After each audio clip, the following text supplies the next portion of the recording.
Welcome, welcome, welcome, everyone. I would love for us to jump right on in and get started today with our tribe talk that has been transformed from just the tribe talk to some shift talk.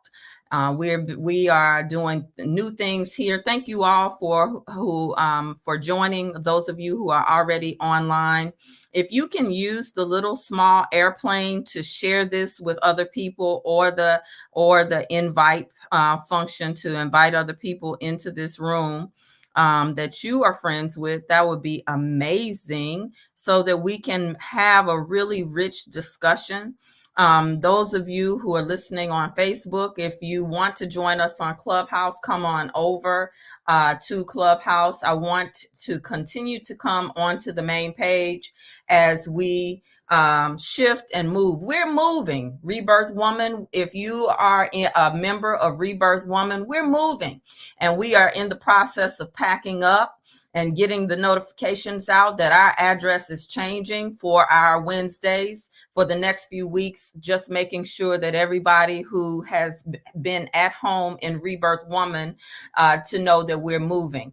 Why are we moving? I know we've been comfortable, but everything is changing. And when everything is changing, you change with it, or you happen to it. So shift is happening, and we're going to happen to the shift.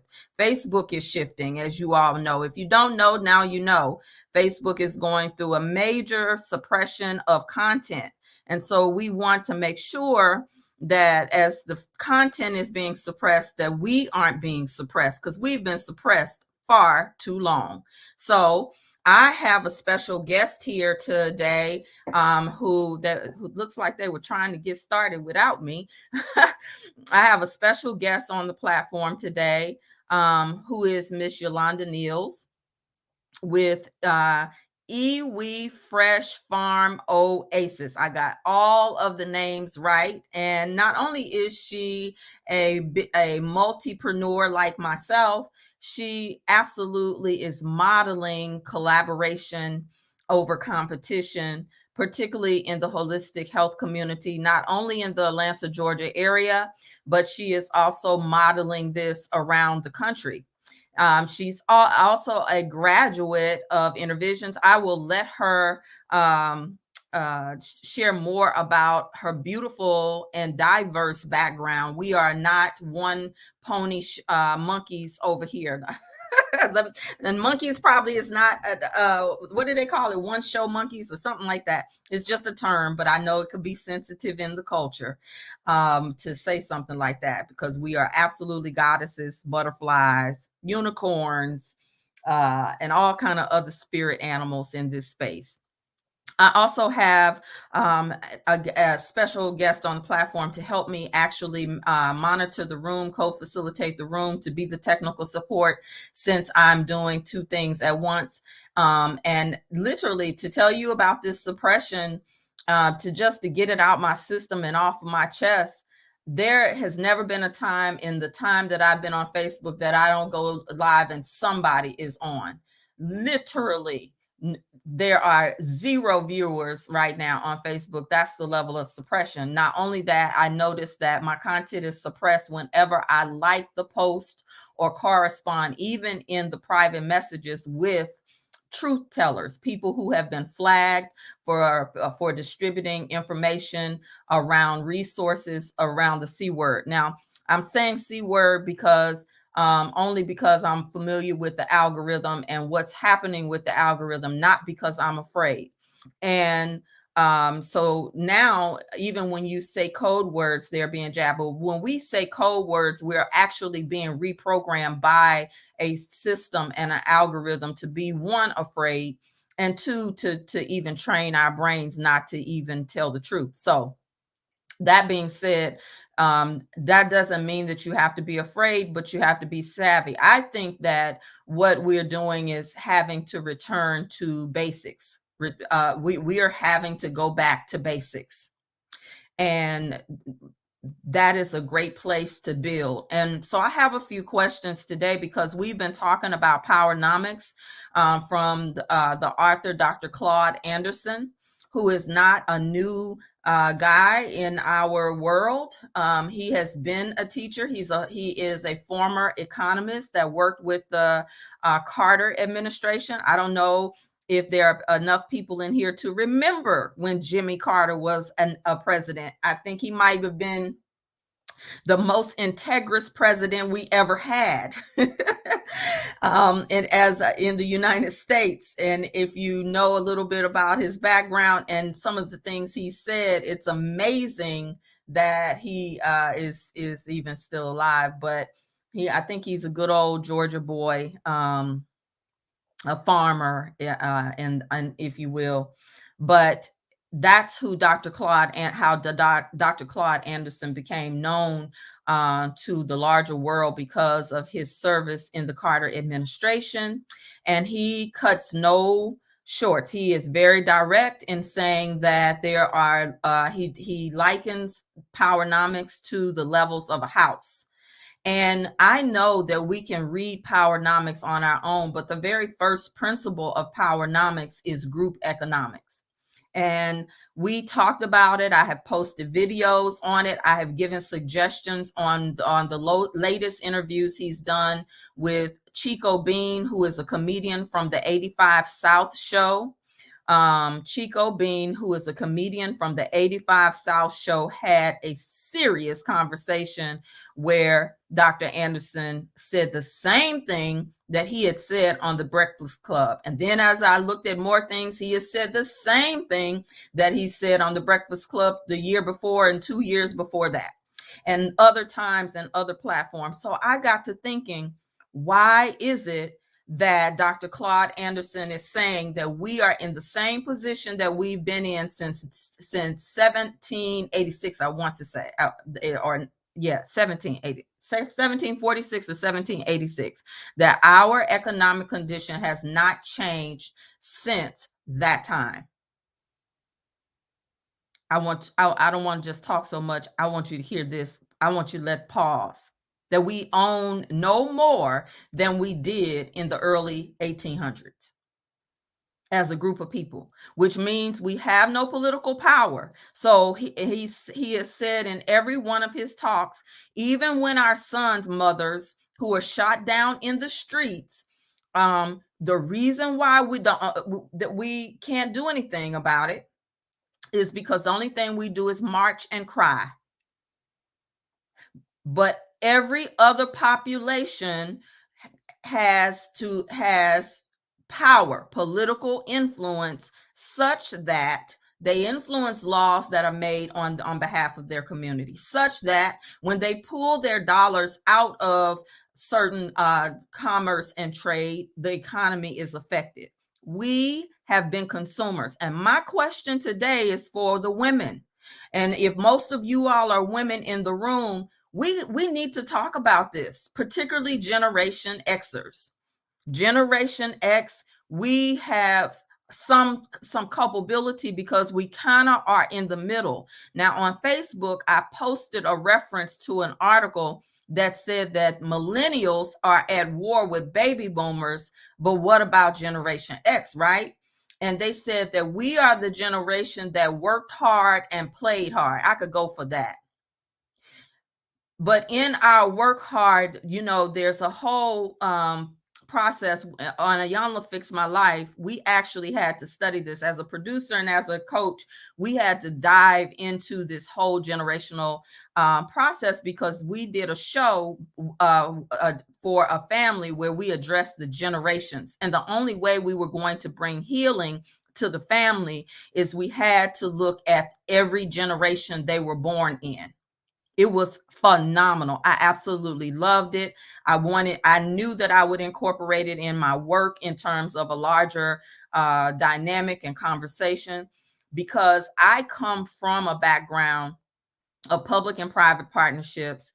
And in my work out in community, particularly in the DC area, I've had to go through youth advocacy training. And one of the things that they tell you about youth advocacy is there's something called adultism. The adultism falls in the same ism category as racism, sexism, feminism. And some of us may be guilty now as Generation Xers looking at Generation Z. But what's happening, we see with millennials, they are about getting the bag. They are getting the bag. There are a lot of young millionaire millennials, and some of them are collaborating and some of them aren't. But are we the generation that was about individualism? I got mine, you got yours, or was it baby boomers? And I'm asking this question for women because I'm wondering if women are the ones that are going to have to heal this idea of competition, and what responsibility are we going to take for the level of competition secretly that we have and how we can do it. And I invited Yolanda to this discussion because first of all, Yolanda, I want to tell you publicly how proud I am of you. I'm not just proud of you because you're doing something in business, because in Atlanta, this is considered the Black Mecca of business, next to DC, which used to be Chocolate City. I say used to intentionally. We can have anybody from DC, you want to fight me on about that? Let's talk about it. Because I lived in DC when Marion Barry was the one who was facilitating folks to get in position. I lived in DC when there was buildings boarded up. I know, I've seen the gentrification, all of that. Okay. So I know that there are many people, but it's the spirit of collaboration that you have that is so refreshing. And also, I will say, with me moving home to the South, there is still a spirit of collaboration in Southern people that many Northerners do not have. Y'all want to fight me on that? Let's talk about it. Let's open the room up and talk about it. But Yolanda, I want you to jump on in and tell people who you are, a little bit about your background, and why you are created Iwi Fresh Farm Oasis. Thank you so much, Rev Coach. Wow. So, good afternoon, everyone. I am Yolanda Niels. I'm originally from a place called Kalamazoo, Michigan. So I'm a Midwestern girl. And my folks are from the deep South. My mother's side of the family is from South Georgia. And I come from a long line of entrepreneurs. In fact, to this day, one of my, I call now Jegna, which is an African term for mentor, is my uncle, my great uncle, who was born into sharecropping. He's 86, 87-ish. He's still in South Georgia. And as a 16, 17-year-old teenager, he was like, if I'm going to work this hard, I'm going to work this hard for myself. And he and his brothers, his dad, who was my great-great-granddad, had 17 children. 10 of them were boys. And they all came up with this concept that this is crazy. You know, they saw the struggle that their dad was going through, especially how unfair it was. And they migrated down to Florida, and eventually all over the country, but primarily Miami, where this particular uncle, who is only one of 2 of the 17 that are still alive, became a multimillionaire working for himself. And, so I got I learned a lot from him. I learned a lot from my grandmother, my mother's father, who was an entrepreneur, and then his son, my uncle that lives here with me in Atlanta, who is my closest mentor, who had his own business for 30 years. Entrepreneurship has just been a rich thing that I've experienced. You know, like as a kid, I worked in my grandfather's restaurant. As a teenager, I went to Miami for the summer to work in my uncle's garage. And so it's kind of like one of those things that I was just raised with. But at the same time, coming from Michigan and Kalamazoo, which sits literally right in between Chicago and Detroit, I grew up under John Conyers, Congressman Conyers, who was at the time had that big movement on reparation. And if you all have any working knowledge of the reparations movement, it's been around for a long time.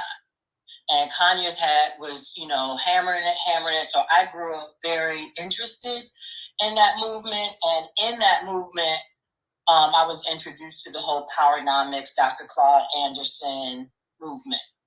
And so I've been applying a lot of that, that concept, that information, that material in my own life and stages, as I've been naturally showing up as an entrepreneur. Of my family, my current generation, I'm probably the one most likely to get out there and do something crazy on my own. And so I just pull all that information. But when I say on my own, what I recognize now, I just turned 52. And I literally have been an entrepreneur. I made my first $100,000, I think, at 21. I've been doing this for my whole life. I don't really know. I tried corporate America. I would use corporate America to sort of be a depot for me to kind of come in, refuel, get some more money, go back out and pour it back into my business. But I never intended to do it by myself. I never intended for it to be just me being successful in business. I always wanted my friends. So if you know, if you were to interview any of my friends from grade school, high school, and beyond, they'll tell you I'm always saying, y'all, come on, let's do this. Y'all, come on, let's do that. Let's do this together. Because that's just the spirit of me. And as I've evolved and got to know myself more, especially spiritually, coming through Innovisions Institute and getting a chance to take a deeper dive into who I am and how I'm wired and how I'm made. I'm a Capricorn who was born on the 22nd of December. And so astrologically, that makes me a Capricorn. Numerology, my birth number is a 22. And I began to learn how nation building is what I do, with a lot of determination and a lot of focus and a lot of consistency. It's just natural. So I realize now that I'm in this space where I've been gathering people and encouraging them and empowering them to pay attention to how we can evolve as a community and a collective. I've finally gotten to this space where people are like listening, I guess, and joining forces. And it's a beautiful, beautiful.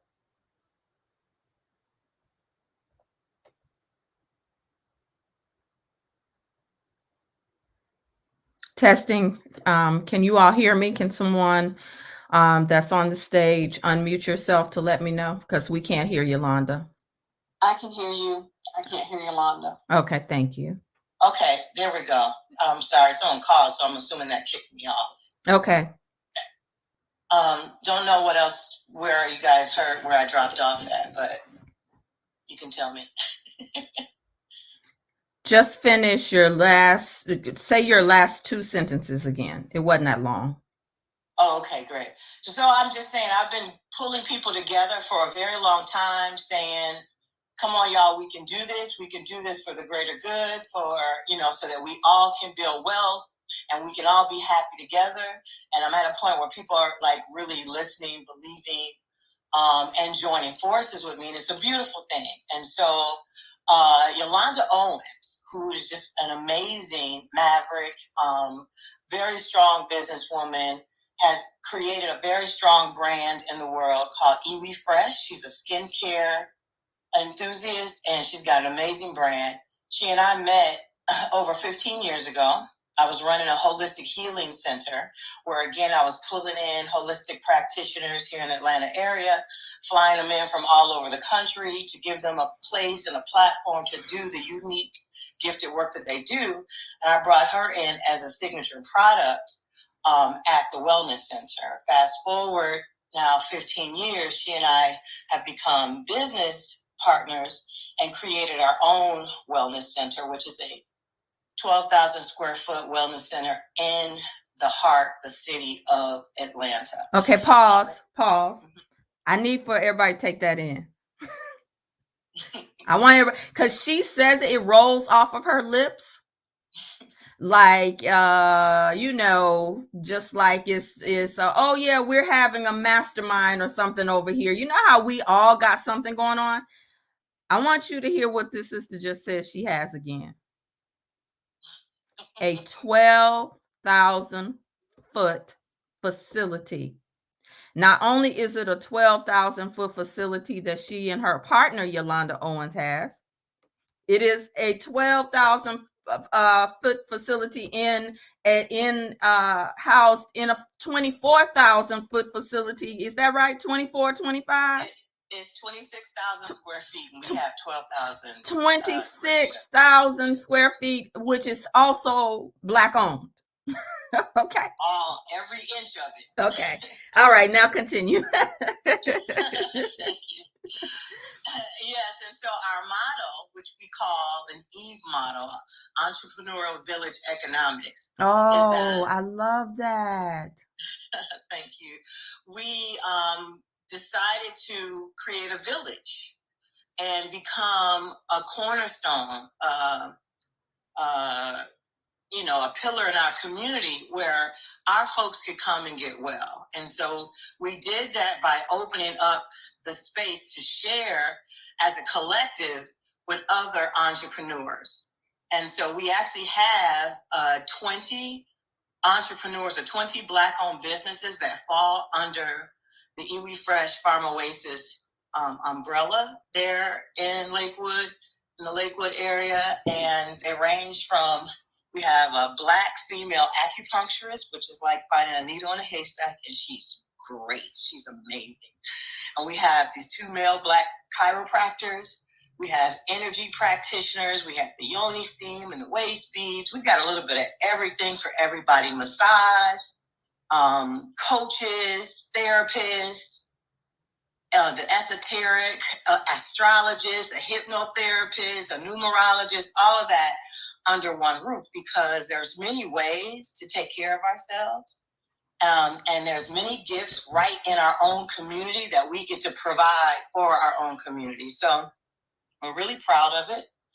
And even with 12,000 square feet, we knew we would only have so much capacity. So we intentionally created 2 other spaces. We have 2 floors. So each floor has a multi-purpose room where others who couldn't maybe get brick and mortar in the building could still come and facilitate and be a part of that collective building, healing energy, wellness energy. So I'm really proud of it. We're both really, all of us, the whole building is really proud of what we've been able to establish. And we're continuing, we're always building, expanding, and growing. And we're doing it together. And I recognize in all my years of business experiences, there's no way we could have created what we've created here without each other. Like, we all go to the same banks, we all go to the same institutions, organizations, and get turned down or get, crumbs or scraps. But collectively, we take what we all have, and we've been able to establish what we have created. And the momentum, the drive to be able to do what you've always desired to do and can do it because of the collective synergy that has been intentionally created for you to be successful, there's nothing like it. There's just nothing like it. So that's what I have in terms of the physical space. And then I'm getting ready to launch next month something major that I can't talk about just yet in the virtual space. But well, why would you even tease us like that? Like, don't do that. But I have a component of it called AHA, where nationally I've galvanized practitioners, again, who are really gifted, who really are passionate and purposefully aligned with the work that they do and seeking community to do it in. So I've created this national tribe of Black wellness practitioners integrated. I have Western medicine, medical doctors, like I have holistic practitioners all joining arms, and we're going into community after community around the country, really pulling our people up. So, and yeah. So good. That's a great way to build. We know who you are now. We know what you do. We know what you have. And so certainly you are in a great position to launch into this discussion around powernomics and group economics. And one of the things that Dr. Claude Anderson says about powernomics is, he said, not only should we find a way to do business with each other without going 2 or 3 miles down the road thinking that someone else's water is wetter, that somebody else's sugar is sweeter, with that we should do it with our own. And he talks a lot about our mindset at this first level. So I really wanted to talk about this in terms of women, in terms of collaboration. So I want to start, because I know that this is a sore spot for many women in business. So many women in business, because I know we're moving out of just in terms of Black and brown people doing business together to women. Now, when we start saying women, it can be inclusive, because I didn't just say Black women, but in many ways, there is a conversation that we do need to have, because our community is suffering from the lack of power in economics. Why I want to open up the floor if, in just about 3 minutes. So I want you to speak to this. You know, we have our sister, our sister accountant who's here. I want her. She was on the platform last week, co-facilitating with me, talking about what she sees in small business owners.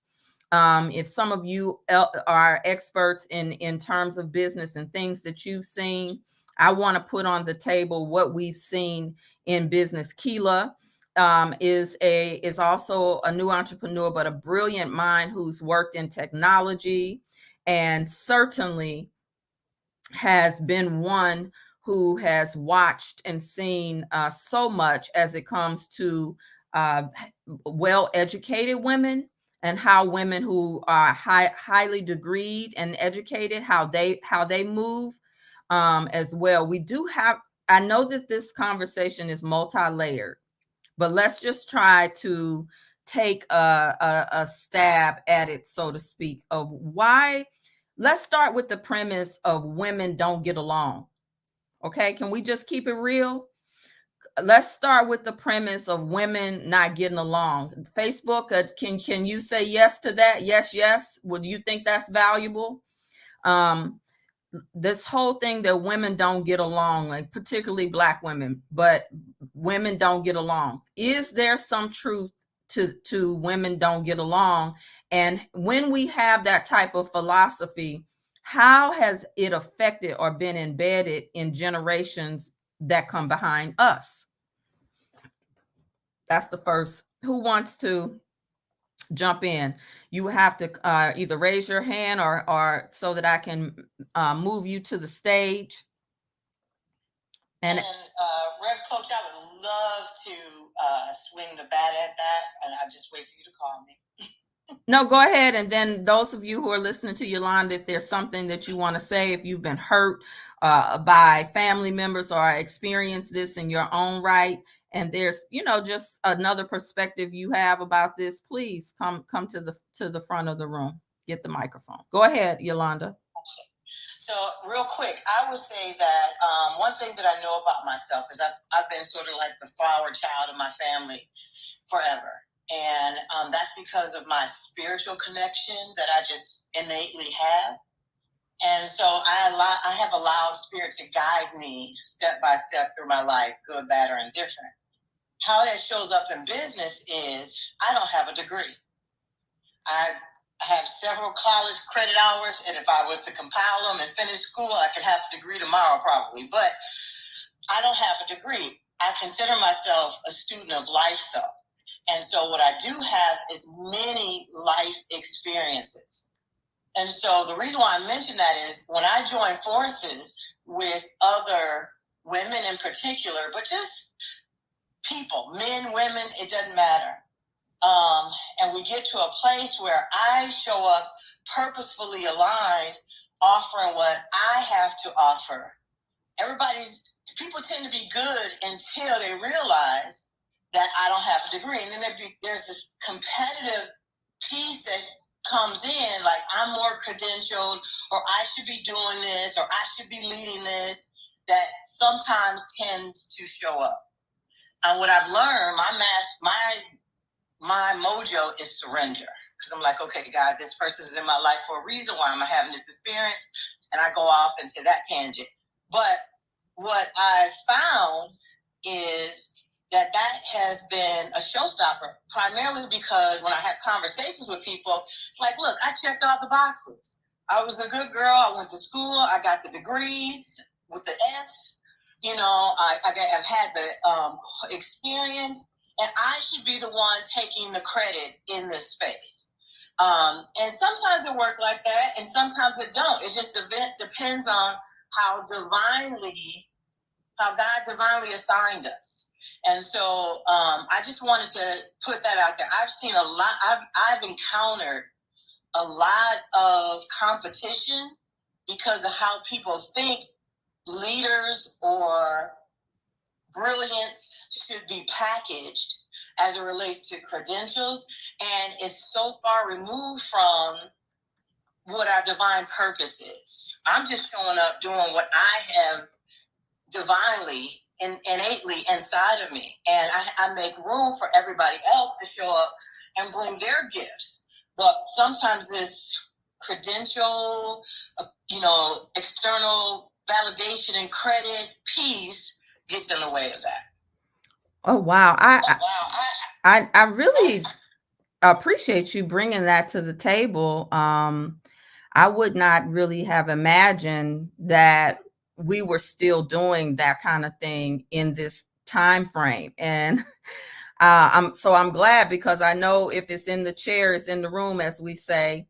And Keela, if you can help me with getting folks in. My screen has locked up over here for some reason and I can't even see folks. So that means I'm doing too much. So my screen has locked up and I can't see. So if somebody raises their hand, if you can unmute them, and just let announce that you're unmuting them. But I appreciate that. So, okay, those of you who are listening, we have our dear sister, Juicy Butterfly Rebirth Woman, who just said, it is rooted in the community and has kept women at bay and attempting to work openly with one another.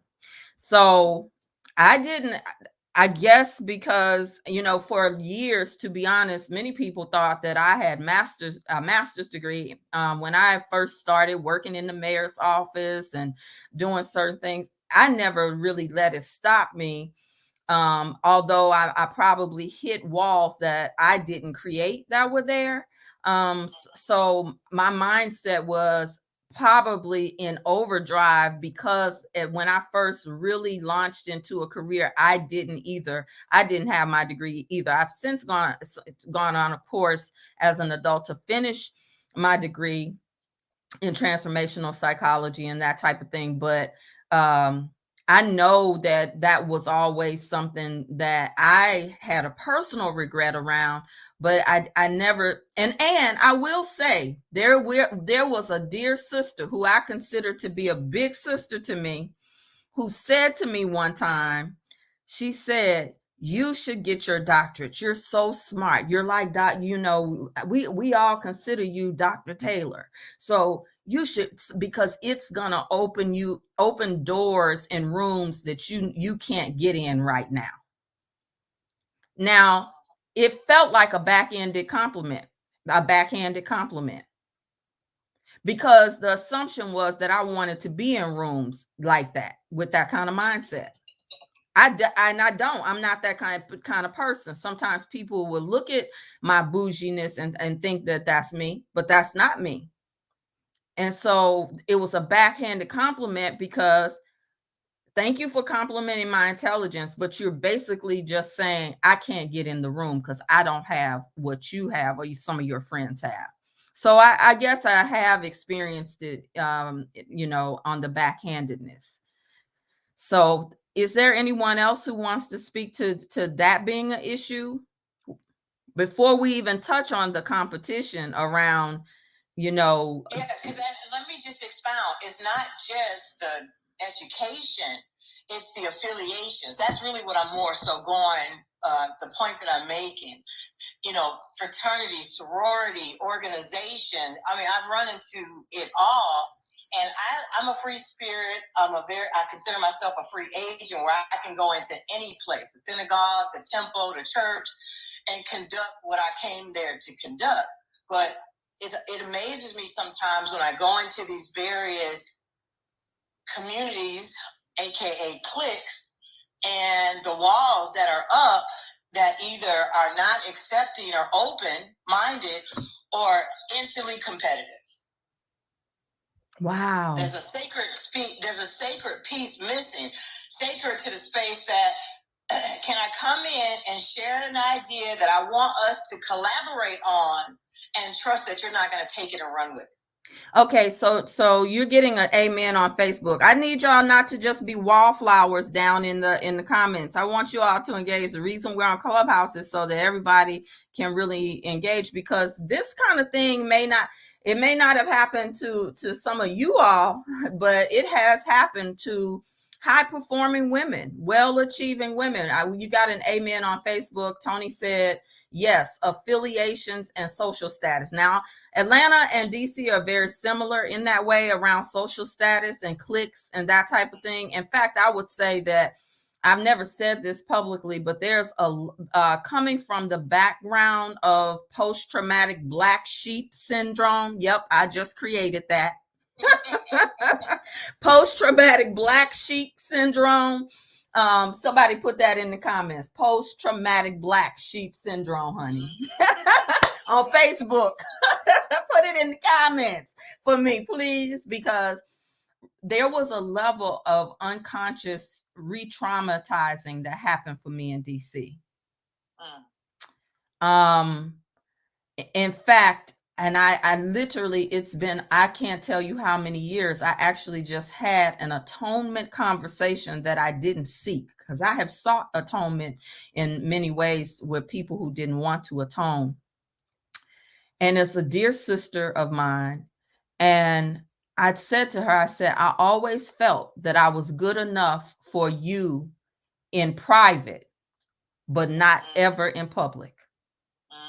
Because I thought it was because of my, what I might be a little too new age on one hand, a little too radical on another hand, a little too not Christian enough, to maybe too much of still some residue of being too Muslim. Whatever the case may be, I started to look at what was wrong with me in DC. And I was doing well for myself in DC, working for the mayor's office, very connected, and still am very connected to politicians and influencers right in DC. I pretty much could put my hand on anything and anybody in the city. But I still left many, many gatherings. Sometimes most of them were Christian gatherings, feeling like I was not enough. Am I by myself? Come on now. No, ma'am. Y'all talk. Okay, talk to me. Okay, sure. I see CJ hitting the mic. I see Keela. Go ahead. And also we have our sisters here who are. We got some new folks on Facebook saying, Sister Cheryl said a little too roughneckish. Another sister said, yes, the clicks. All that. I do not click. I do not do clicks open. I do not do clicks open to everyone and sharing ideas, but sharing ideas and stealing is everywhere. And yes, you were doing very well. Thank you, Sister Edla. I appreciate having you in the room today. That's a dear friend. I add one more. Wait a minute, Miss Yolanda. We got to let some other folks talk. It's your first time on Clubhouse. We gotta stir the pot. Come on now, Keela. Go ahead, baby. I was saying I felt the same way. And yes, I have a degree, but I never pledged a sorority. And I was told you need to join one of these Greek organizations so that you can get ahead in the corporate world. Wow. Because if you're not a part of this organization, the people who look like you, who are in certain positions, will not give you the opportunity over someone who is in their organization who may be less qualified than me. Well, is there anybody listening who is a Greek, who is a part of a Greek organization? Is that a part of the now? I have heard it. Don't get me wrong. But listen, I'm being a facilitator. A facilitator's role is to be neutral. I may feel like I'm stirring the pot. I'm going to ask some questions that I do already have the answer to, but I want to ask you all, have you been left out because you're not Greek?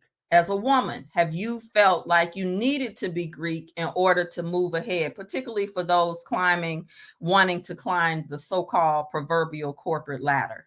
Anybody can relate to that? Well, I can relate to that. And even the culture in New Orleans, I had to be a debutante, and I had to because my grandmother, was in this social and pleasure club, and we had to make sure we make our entrance to society, and I did that, and then I worked, so I didn't have the opportunity or the funds at that time to when I inquired about being in a sorority. I said, okay, well, I have to put that money toward the bill. So yeah, that's a no for me. But I was told that too, Keela, that will help you get into society. And I remember just saying, okay, I do that already in the community. So, but it was almost like a level of shame because you weren't sorority. When you're at the parties and things, you got to step aside and let them go, and you get out the way. But that was also too, and I think just back to Yolanda's point about the competition, I see it all the time. Even if you're in a room full of women of all different cultures and backgrounds, if you see another woman that's a Black woman, it's been my experience that it has to be some sense of competition somewhere, or cattiness, or why. And I can just be honest, before even coming into rooms like this, and even growing up, I've always had male friends. Even male friends, didn't do the cattiness. I don't do women because I don't have time. Oh my God. I can't stand it when women say that. I don't do women. When a woman says I can't do women, I know that she's been wounded by a woman. But yes, absolutely. And that's where I was going with that. And until I met Rep Coach, it's for her to bring that out. It's like, wow, yeah, she's right. So now it's like a total 180. I can now do business with women. I can do women. We can be in these rooms. We can do business together. We can partner. We could collab. We can hug. We can really, be like my grandmother used to be. Do you have some sugar, baby? Just let me borrow a little bit. And so I love that, and that's where with the group economics piece, it's always been very personal for me, because yes, it's always been my desire. But you're right, being wounded, you just smacks that completely out of my vocabulary at the time. Okay, so thank you for bringing it back to the group economics. Clearly, we need to have another room just on healing the wounds that have been created in women by other women. My God, on today, y'all don't even know the quickening that I'm feeling in my spirit for this. I already am feeling like we need to revamp Rebirth Sunday so we can start praying together again, just because of what's going on the planet right now. But because of what's going on When Dr. Claude Anderson is also a bit prophetic, because in 2019, go watch the Breakfast Club interview with Charlemagne the God. He said, if we don't get it together this year, he said, we can pretty much hang it up from right now. Because he said it takes 40 years for you to even build the type of powernomics where you have the level of influence that he's talking about. And he talked about on the Chico Bean show, he talked about how he said, because Chico Bean said, well, what about all of the Black millionaires that we have right now? And he said, the problem is people get their million or their billion and they don't want to have anything to do with the idea of returning to the community to help. I got mine, let me protect it. And so I'm wondering, we are the ones who, if you teach a man, you teach an individual. When you teach a woman, you teach a nation.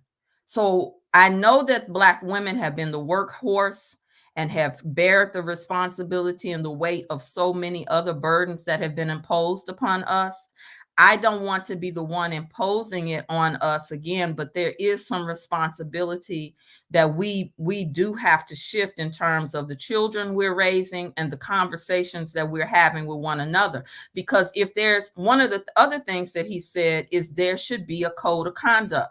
One of the things that I said to a sister who was leading a tribe, I said, I no longer felt safe in your tribe because there was no code of conduct. So when women fell out with each other or when something was done to each other, there was no responsibility. There was no code of how you settle differences, how you heal. So therefore, I'm not safe. It's no different than being in my own family, which is re-traumatizing. Remember, I said I'm recovering, those of you who just came in, from the post-traumatic black sheep syndrome. I can laugh about it now. But when we come together, one of the things that I believe that we have to have beyond just a feel good is a code of conduct. I don't even think we have that in many of our relationships with one another. Do any of you have codes of conduct spoken codes of conduct in your relationships with other women? I do not. We don't have a spoken. I know from my circle, which is very small. For me, you may have a day, maybe two, to be mad, but then we're gonna have a conversation.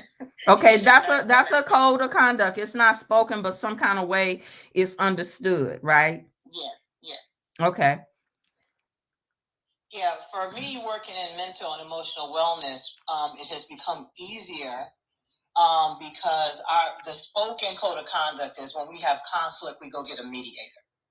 And then entrenched in our business model is training, the TNTA that we do quarterly, where we bring in a variety of coaches and therapists to, help us in that mental and emotional realm. And so people now have tools or connections to individuals that can help through the things, that we all go through. And so that's what that last level I was going to throw in there is the trauma. Like, we've all come through so many, regardless to what the circle was, a lot of it pained us. And until we heal, what you are saying, it's just we can't get to where we're going until we clean up some stuff. So understanding that, I bring the mental and emotional wellness and embed it in a part of my relationships. Oh, that's good. I love that too. But sometimes I remember being a part of a circle of friends who they resented the mental and emotional wellness because they didn't want to be responsible. That was my first time understanding that you have to be with people who are in agreement first. And that's the first rule of coaching, is that you get people's agreement. You're not out here trying to save the world and all of that, because it's going to get your feelings hurt. I have another sister on Facebook, Renee Goss said, I've had codes of conduct since I was about 14 years old. I would wish you could be over here in this discussion, because many of us have code. All of us probably could say we have girl code, but many of us don't have somebody teaching codes like you're saying. Renee says, yes, spoken codes of conduct. My core groups even revisit them as we grow. My God. Yes, indeed. That's good right there.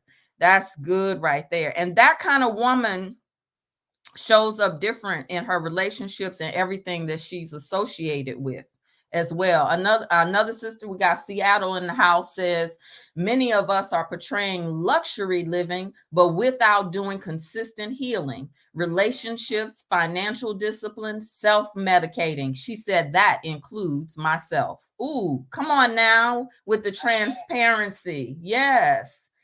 That's deep right there. She said, especially relationships, financial discipline, and self-medicating. I said that this is going to touch on many layers. I'm going to tell you now that this conversation may run over our normal 1 hour on Facebook. But if you think it's worth continuing on Facebook, I want to get your buy-in. Let me know with a thumbs up or yes, keep going. On Facebook, because we're going to keep going, because I see other people are on the stage. Is there someone else who wanted to jump in on this dialogue? Because we haven't even gotten to where we need to start with ourselves. I think, of course, we must start at home, but home is really relative to everyone, and particularly in this COVID season. How many of you now are redefining home and family even? Don't everybody run to the mic at one time. I was blanking, and yes, I have definitely have redefined that. Okay. It has been evident, yes. Okay.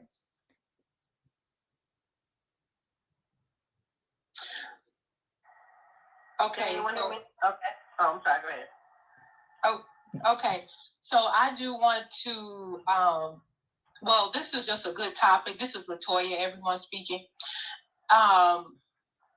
So the part where, so the conversation, the question that I wanted to respond to was the one that you said about women working together, and how how did you frame the question? Basically, based on the false premise that we have this running belief that society put out there that women can't work together. Well, in my experience, I I have always loved to work with women, even though I did not come from the space of, being fully mothered, nurtured, and cared for very well. In fact, home was a very traumatic place for me. By mother, father, grandmothers, and not my grandfather's though. However, but what I saw, the cooperative economics, the organizing that my family.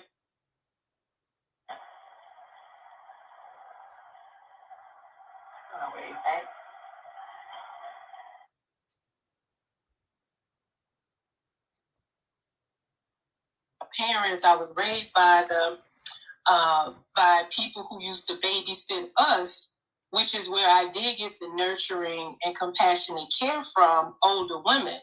There were women who were 90 years old singing to me and praying with me as a little girl, and I still have those memories.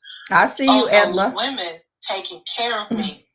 So when it was time for food, because I'm from a rural area in Mississippi, and I grew up on a farm, so I come from a line of farmers, landowners, educators, healers, all of that.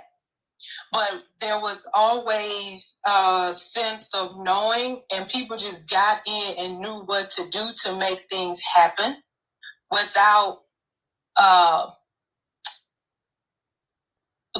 I didn't see the competition or the the animosity or the pitting against.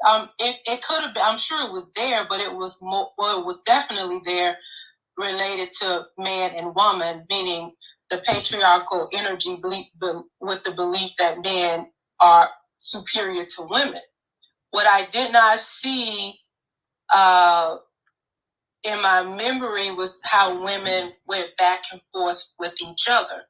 So as I grew up and started working in the workplace, I went in with an open heart, ready to be connected to women and grow with women and collab with women. But I didn't, I got shot down a lot. And I moved to the DC area with my big, bubbly Mississippi personality. And people were looking at me like, who the hell is she? Where the hell is she coming from? And I'm in grad school, working at an herb shop at that. So I'm the airy-fairy, which you say, Reverend Coach, the black sheeple, the black in the middle of DC, PG County, in fact. So if you know PG County, you know DC, you know PG County, there's a whole lot of other stuff in there. So I'm going to be in a recovery period, as you say, to unbind from that energy. But I didn't know that it was like that because I was told that it was going to be, oh, you're going to go there and you're going to get a good job. You're going to work well and you're going to make a lot of money and you're going to be able to get a big house. I didn't get none of that shit. So, which leads me to say I have a theory that I'm developing as it relates to what we were talking about earlier, the generations, and how the resource allocation and how the system structured each generation in such a way for them to benefit or not benefit. And it's because I've studied myself. I'm a student of myself first, always, and I love it. Mm-hmm. And then able to study other people. So I'm studying other people in different age brackets, and I'm seeing how the system set everything up to place people where they are. So I guess I'm a millennial. I didn't know that until like last year because I don't keep up with that kind of stuff. So it made sense to me why I was not able to get into certain spaces because one, in DC, DMV area, you have to come in by being a Howard alum, the status, the class, or you have to have family. I had neither. But I do have degrees. I have a master's degree and certifications include. And you teach in higher education. How about that? And I teach in higher education. I'm a professor in higher education. And I still have people looking at me like, oh. And then when I say, oh, well, I'm a professor, it's like, oh, well, they want to treat you differently. And so the part of trying of having those innate principles in me of organizing, collaborating, getting things done as a group that I naturally saw, I didn't see that benefiting everybody, quote unquote, black people, black, and I'm saying that because it's all a political designation. So those of us who are politically designated as black, that area was not, it's really not designed for the advancement of everybody unless you come in with that level of class.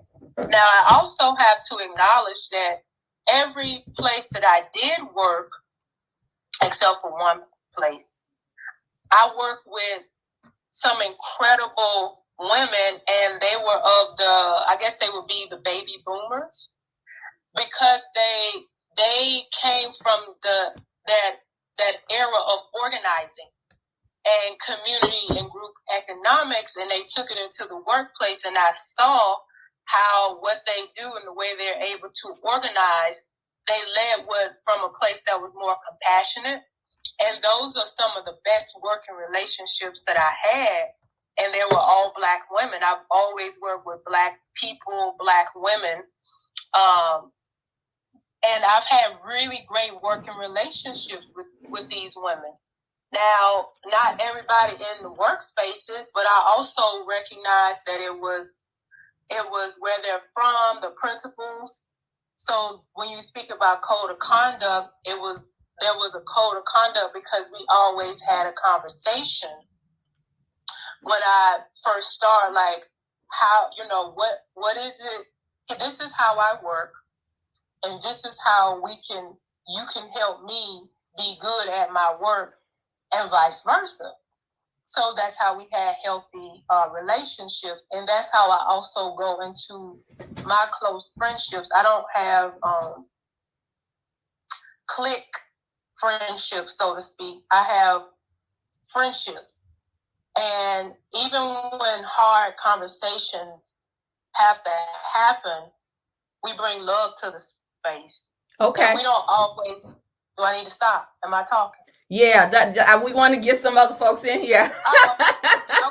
Okay. Y'all are full. This topic is hot. It's so hot.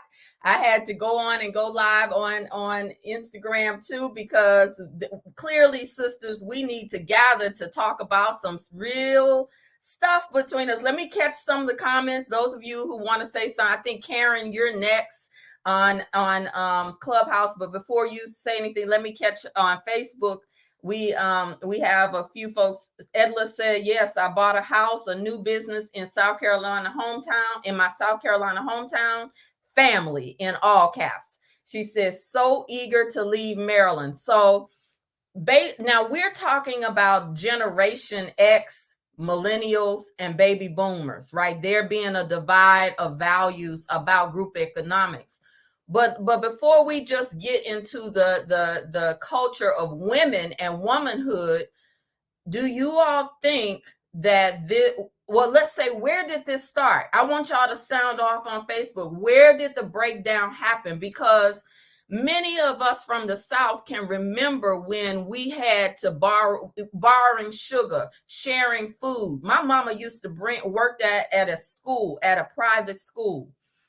In many ways, I got exposed to wealth very early, because my mother worked at a private school. And when she had food that she would bring home, she would bring stuff home and break it down in the family. So everybody in the family loved my mother, because when she came with a pocketbook full of food, she was pulling out food that was going to feed people's families. They didn't have to buy ham and grits and flour, and they shared with one another. And that was a form of group economics. So I saw a form of it, but I didn't see us doing business together. Now, somebody in the room last week said that they saw people doing business together. So, and I have another sister who is living in Columbia, Sandra, who is a key person on my team as a project coordinator. She is of Puerto Rican descent. And so I do want to welcome voices from other communities that can talk about collaboration and values, because and Dr. Claude Anderson said his Jewish friends have a code for doing business with each other. I told y'all last week, when you're Jewish, you have to live within about 25 miles, I believe, of the synagogue. That is a code. So now when you live in communities near your synagogue, whatever zip code you live in, you influence the districting, you influence the policies, you influence the council, you influence the mayor. So now you have vote in what is being said, and the businesses that you open, you're strategic about that. We haven't seen, he said, all we have is neighborhoods. And he said, and now we have dropped neighbor and we call them hoods. Come on now. So where did this start, y'all? Where did it start? Okay, so someone said on Facebook, the crack epidemic. I was just about to say that. You was going to say that, Yolanda? So we got an amen for the crack epidemic. Okay. We don't give it enough time and conversation to be able to understand the breakdown that it had between the baby boomers and the millennials. Gen X is the breakdown. Generation. Okay, so Yolanda is saying that Generation X is the breakdown that happened between millennials and boomers, because boomers would be the grandparents of the millennials. Okay. And so I have a very valid point I want to put in the room. And Keela, if you can take anybody off mute that wants to speak.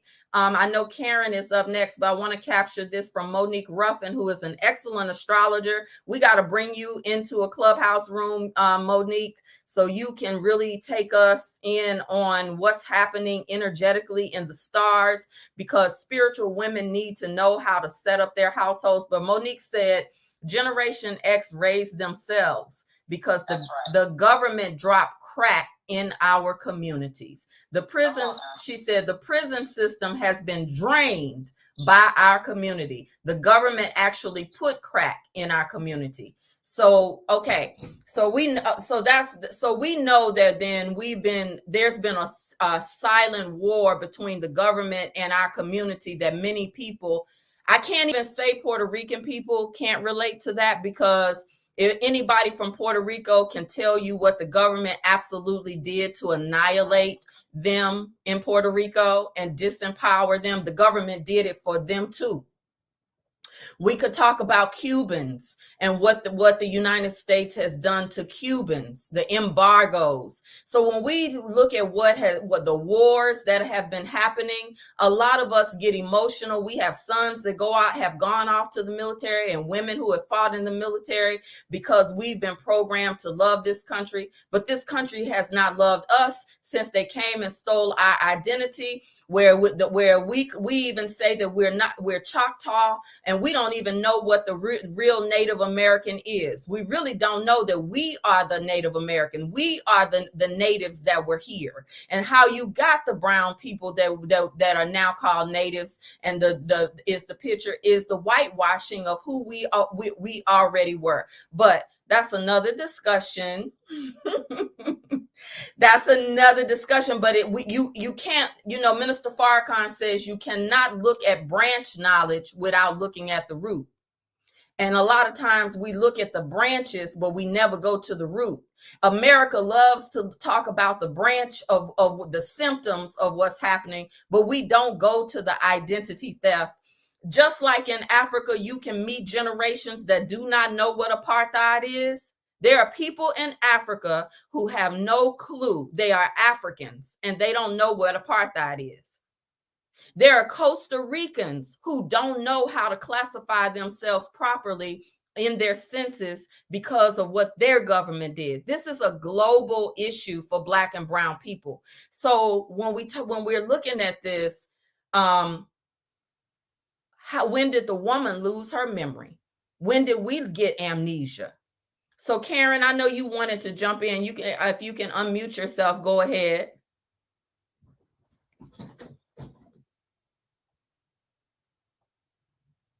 Did we lose? Go ahead. Yeah, go ahead, love. Okay. Well, yeah.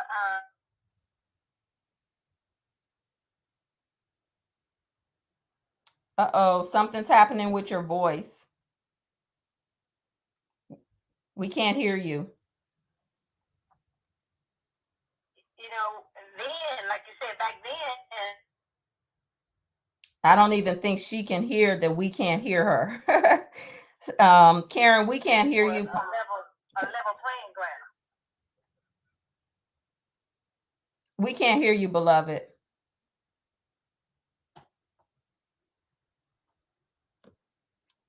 Okay, so we want to keep going, and hopefully we'll get Karen. Anyone else want to come to the stage? I'm going to go on and refresh the room.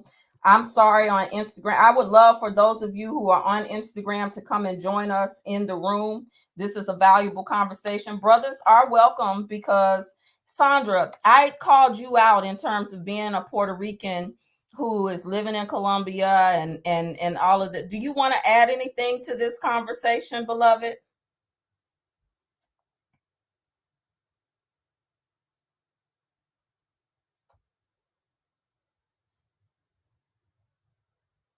Hey, ladies. Yeah, thanks, Reverend Coach. The only thing I want to add is that, this, like you said, it goes across all cultures.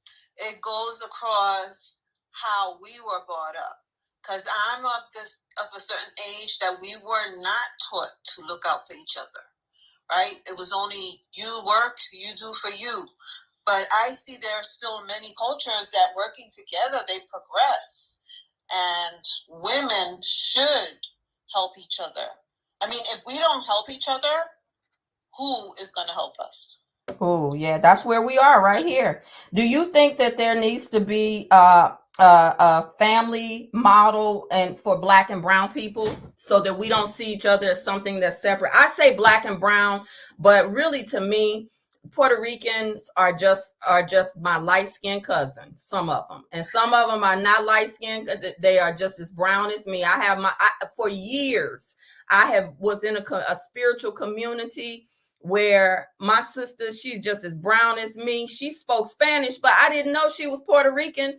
We have a lot of miseducation because it wasn't until a Puerto Rican sat down and broke with me the Congo heritage, that there's no Puerto Rican that exists that didn't come and has roots in the Congo. Therefore, you Puerto Ricans are Africans that have just gotten lighter. No, and the thing is that we too, like originally we're all from the island, and that the island too was, overpowered by the European culture, and our background is Indian. So if you look at Puerto Ricans, we're not all the same because of all our multicultural backgrounds. I have cousins that are darker than me. I have cousins that have blonde hair. So we truly are a multicultural ethnic background. And I was born and raised in the hood, for lack of a better word. So, I am, part of your culture. Yeah, no, absolutely. We're family. That's the best way to say that. We are family, but a lot of us don't even know that. We don't even know our own family. So I appreciate you bringing that in there. Are you able to speak a little bit about what has happened in Puerto Rico to Puerto Ricans? Because it's, from what I understand, is happening again right now, because of the great flight of people leaving the West Coast, moving to Puerto Rico to find shelter because they can't afford to live on the West Coast anymore. There are that they are pricing out Puerto Ricans in their own land. And that's true. And the thing is that native Puerto Ricans that live out on the island, it's getting so hard for them to live there. And people that are going there to establish their homes there, like you said, the people are moving more into the center of the island because everything is so expensive, because everything is imported. They don't realize that the stuff is imported, but they're still making minimum wage, right? So you get people coming to the island, building their homes, and they're able to pay. So obviously they're going to move the poor people out to where they have to fend for themselves. Wow. Got it. Thank you for coming on and bringing your voice to this conversation. And this is a necessary conversation. We've definitely gone over our time in terms of Facebook, but Karen, I wish that you could come in and add. We could not hear you, beloved. So this is something I wanted to hear what you had to say. And is there anyone else who wants to add? We're talking about, I'm going to reset. Hello. Okay, go ahead. I'm in a better spot now. I think hopefully you can hear me. Okay. Okay. When you start mentioning about where did it start, the first thing that came to my mind too was when we used to loan each other a cup of sugar, a cup of flour. I think that further when integration came, it must have affected us, had us thinking that we were on a level playing ground with everyone. And so we started separating from each other, and now we've gotten even more to a place where we love to be an individual. Professionalism is not respected anymore. I heard, I think it was LaTanya saying something about, Latoya mentioned about having been in a circle where you have to have gone to Howard or something like that, or her being a professional. It's a professor. It's not as respected anymore. anymore in this new way we have, this new social media way, where you can be whoever you want to be and really not even be it. So it's not respected. Everybody wants their own. Everybody wants to be a star, especially the new kids. Okay, so what Karen put on the table is what we respected in one generation is no longer respected in this new generation. Those of you who are still listening on Facebook, would you agree? And Karen, go on and mute yourself because of the background noise. Okay. Thank you. Karen works in a salon. She's at work as we speak, and she is another tremendous business owner. Been holding it down in Mississippi in the Deep South, really representing a real high class establishment for people to come to. And sometimes it hadn't even been easy for her. So I always appreciate when she makes time to come on. So what you hear in the background is the sounds of enterprise and work happening and magic happening in the creative sphere. So I'm because I'm going to end this. If you are watching on Instagram, come on to Clubhouse. If you're watching on Instagram, come on and join us in Clubhouse. Because this whole conversation, I knew it was going to be a big one, but I didn't know it was going to be this big. I wanted to look at it from the generations, because Renee said there's fake fame over integrity. Now that brings us into the segment about competition. My hand is up. Go ahead. I can't see your hand. Keela, come on, help me, girl. Or did she have to leave?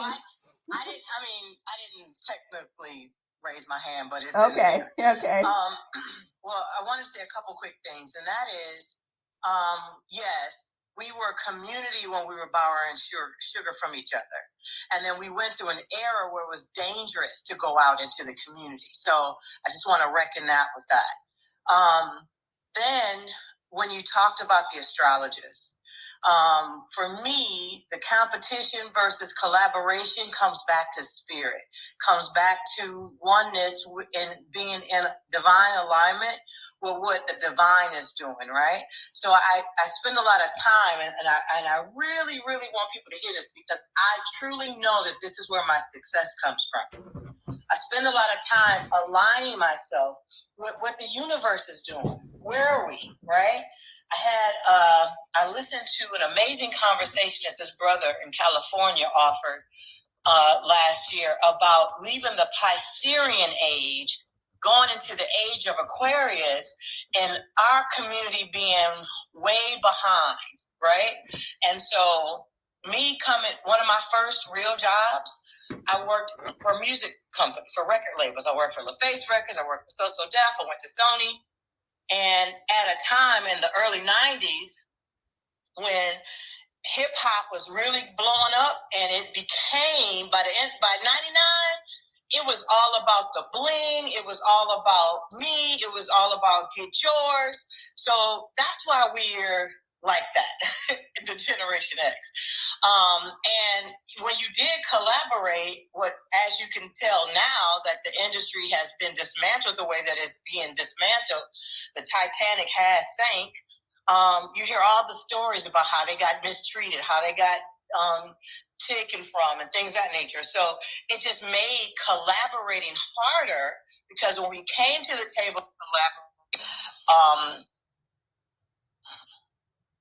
we got taken ill advantage of. So, and you're talking specifically in the music industry, correct? You're talking in the music industry, correct? Yeah, music industry. But what I've learned in regards to the music industry is its business. And so, that was the industry that I had the closest relationship. I was in the music industry on both sides of the fence for 20 years. But then when I decided to leave it and go into just entrepreneurship with that, one foot in the corporate world, business was business. It was just hard to trust and align yourself until I got right, until I did my spiritual work and I was able to understand my spiritual alignment. Then I started attracting what was for me. And as a kid, I used to love to put puzzles together. As an adult now, I realize that that's what life is, one big puzzle. And so you got all these pieces, all these choices, but not everything is going to fit side by side. It may build out in 6 degrees of separation, but you know, what's for you is what is for you. And so getting more spiritually grounded, getting more divinely aligned and inner educated is a big piece to moving from that competitive, who she thinks she is, who he thinks he is. Oh no, he ain't gonna do me like that. She ain't gonna do me like that.